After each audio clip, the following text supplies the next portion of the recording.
Your body keeps the score. And what that means is that if you've been through something that's traumatic or had a fight or flight reaction or anything that your body perceived as a traumatic moment, and that doesn't have to be these, what we would think of as like these extreme things. They can be small things that you still absorbed in your body as a trauma.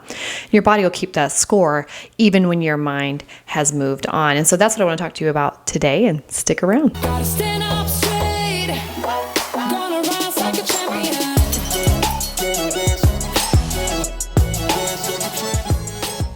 Hey there, welcome to Blushing Phoenix. My name is April, and I struggled with erythrophobia, which is the fear of chronic blushing and flushing. For 6 years, I was able to overcome through body work, somatics, I guess it's the same as body work, doing some CBT and other mechanisms that helped me essentially find my self-worth, back away from this overwhelming self-consciousness, and move through redness and into living my best life. So here we empower passionate, creative, and ambitious people who are willing to do the work to get past the stuckness in your head, the social hindrances, social anxiety, all of these things that you've believed about yourself. You're willing to do the work, transformative action. If that's you, this channel is for you, and I hope today's video is just what you need. I was having a conversation with my friend Jack Malone earlier. Hey Jack, if you're watching this, shout out.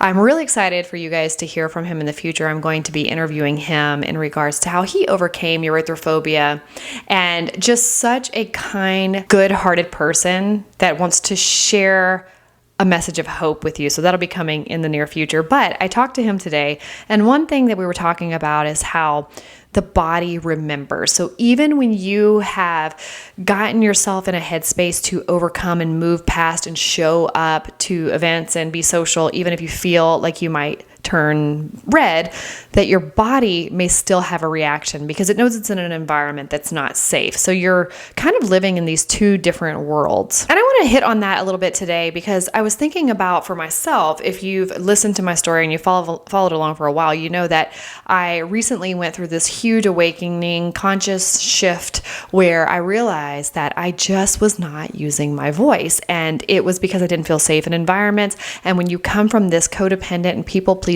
space, you may perform or withhold your voice because you don't want to create any disruption, because in your mind you think that if I create a disruption, if I say something that's against what people want to hear, or it makes somebody feel a certain way, that I would be rejected, and if I am rejected, I will die. And when we really get into this place of extracting, oh, sorry, I hit my desk. When I get into this place of extracting, why would I think I would die? Then you start to realize how ridiculous that is, and that that's not even a belief that we should be believing anymore. But when our body is telling us a message through turning red, it's trying to draw our attention to the fact that we are believing something, or there's something happening inside of us that we need to give some attention to. I spent many years trying to figure out, what am I eating, or what am I drinking, or what supplements do I need to be taking? Let me go get blood work done, get my thyroid checked to see what was wrong with me. And everything kept coming up as, there's nothing wrong with you. But I don't see people walking around flushed and blushed. And so clearly something's going on. As I dove deeper into some psychological things, I realized that it was from codependency, people pleasing, not being able to set appropriate boundaries, that I was constantly staying in a state of fight or flight. My body was staying in a state of fight or flight, caring so much about what people think and if people are going to judge me or misunderstand me, and essentially that I would be rejected and I would die. So when I started to unpack that belief and realize how ridiculous it is, I noticed that that is the time when my body started to really release itself from turning red. That redness is a safety mechanism to try to preserve me from harm's way. And I firmly believe that if you are not saying what you need to say, your body will start saying it for you. So think about like when you're tired and fatigued and your body is letting you know like it is time to go to sleep, lay down, disconnect, or if you're really thirsty or hungry, your body will send cues to you to let you know that you're hungry and you're thirsty. Why wouldn't your body send cues to you if it is sensing a danger in the environment. So what you have to do, if the environment is truly a safe place and you are on that path of healing and you know that you're not surviving anymore, you have to go back in and teach your body that it's safe. And I think people get really discouraged because they think that if you do it one time, you teach your body one time, you think that your body should take a hint and release you from that redness or that feeling because you are no longer operating in that space. But I need you to look at this as if you are weight training or you are on a health journey of like trying to run a marathon or whatever the case may be for you. If you have, I'm going to say, for example, lifting weights, because that's something that I've done in the past and have had a lot of success with. So if you are weight training, you go to the gym, go to your garage like me, and you start lifting weights, and you're not going to see results immediately. You may feel good or sore the next day, but you're not going to see results immediately. No, what you have to do is you have to have a plan, and you have to continuously and consistently show up and keep doing that weight training program. And it's very subtle, but at some point you realize that you look different or you feel different, you feel stronger. And when you look in the mirror, you actually start to see the changes that are happening in your body. So I need you to look at your mental health the same way, and your body and your nervous system, that it's going to take time. If you are in therapy, doing CBT and doing all the things to help you overcome your erythrophobia or your social anxiety or whatever it is that you're dealing with, and you get into a situation, a social situation, and you start to feel overwhelming or you start to blush, that doesn't mean that you've gone backwards. That means that you're now in the place of the invitation to be able to practice. This is where you lift the weight. This is where the change starts to happen. So when you show up that first time and you feel yourself start to turn red and you start to panic a little bit, it's being aware and conscious in the moment to be able to say, I'm fine here. This is what we're going to do. We don't need to fear this anymore. Let's go through with this. Or maybe your thing is that you like to run away and go hide in the bathroom. I know I've done that in the past. It may be that you're like, I'm not going to run away this time. I may step to the side and kind of get myself out of the limelight, but I will not leave the room. So you have to figure out what that is for you. But my point with saying all of this is that I want you to look at it like it's going to take time, that you need to have a plan in place. So if I go out to my garage and start lifting weights and I just want to do biceps and triceps, maybe a few squats, and I do that 4 days a week, I could do that and see some results over time. But what I like to do and what I've done in the past, because I want optimal results, is I would sit down and make a plan. And that could be something as simple as 4 days a week, I'm going to do these 4 exercises. And this is how many reps I'm going to do. This is the weight that I'm going to focus on when I do it. And if I keep showing up and sticking to the plan, I will see results because my body is going to grow. My muscles are going to grow. It's going to adapt. And eventually I'm going to have to go back and readjust that plan and make some changes in the plan so that my body can have like another shock and be able to continue on with the plan for weight training.